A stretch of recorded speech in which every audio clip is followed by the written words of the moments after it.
been too long since I did an update. Just been busy with life. But that's what summertime is like for me. This is my first video since the recap from Costa Mesa. And another reason I haven't posted much video is because I really haven't been doing much. As I covered in my recap of day 2, that injury to the oblique was really holding me back. I unfortunately was not able to play in a rugby tournament that I traveled for. I did make the drive. I did join the team. I was there in support, but did not play. And I really wanted to, man. Actively negotiating with myself the whole day, thinking, man, I could play. I could do it. I just have to, take it easy when I get into contact, and then maybe I'll just play out on the wing. Those wingers, they don't really do much anyway, so I could play out on the wing, wait on a ball to pop out and get out there to me. I don't know. But alas, cooler heads, more logical heads prevailed, and I did not play. But I would just give myself time to heal. I wanted to give it that full week mark, the 1 week mark for the tear to actually heal before I did really anything on it. So this squat workout was actually at like day 9 or 10 post injury, and I had it. Josh was fully aware of my injury. We talked about it. We talked about the things that I could do, about how to heal, what things to do, and I tried to follow everything I could to a T, at least to try to kind of stabilize the area, not do a lot, except for some breathing, some light stretching as I could tolerate it, and then once things started feeling good, I got back into the lifting, and this is that first session back. On the menu was supposed to be something like 520-pound squats, but I told myself going into it, I'll just see how it feels.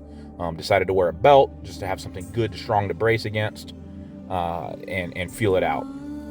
So what you're seeing here is me actually working up to 495. So my top set was 495 for 3. I got there via 405 for 5, 475 or 455 for 5, and then 495 for 3, and then a back down set of 455 for another 3.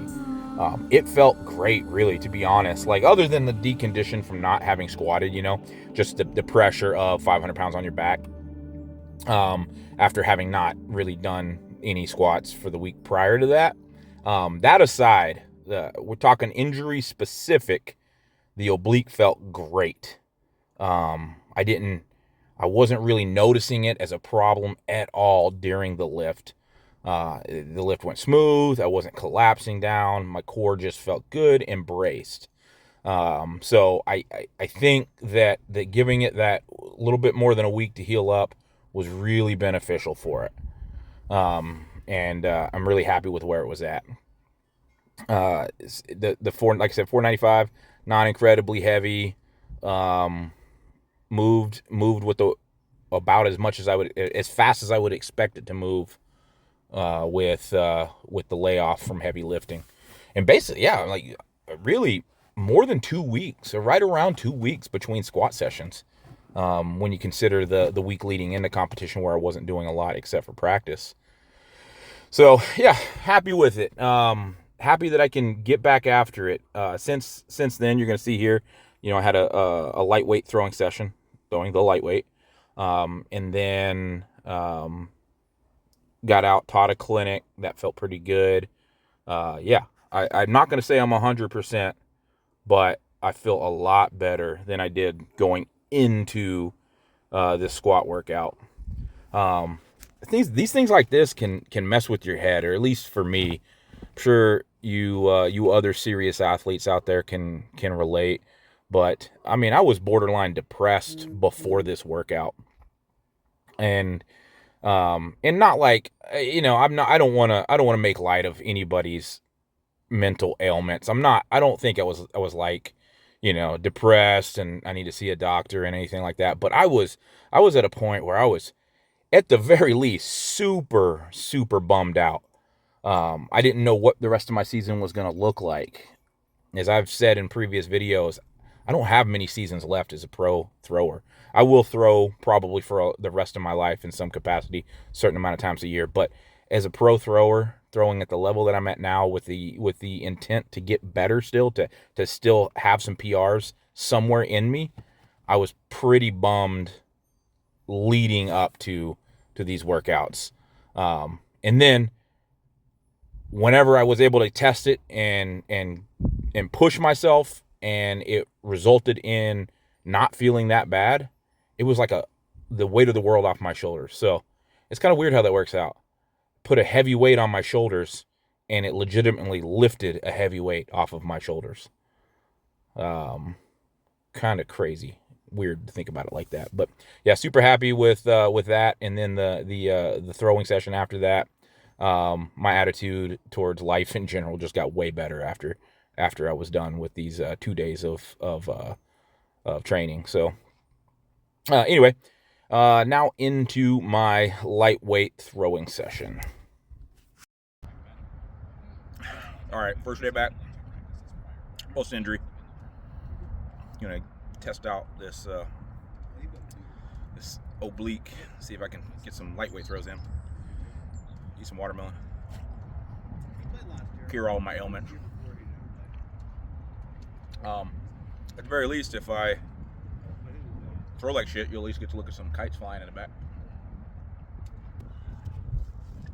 Starting off with the typical, the little pendulum swings, feeling out the body, the legs, the knees, the ab, feeling everything, trying to get wound up, and some real specific active stretching through the whole midsection. And then went into one little line drill here, just to get the feet moving again. It's been long enough since between throws that want to start getting the feet working a little bit and moving.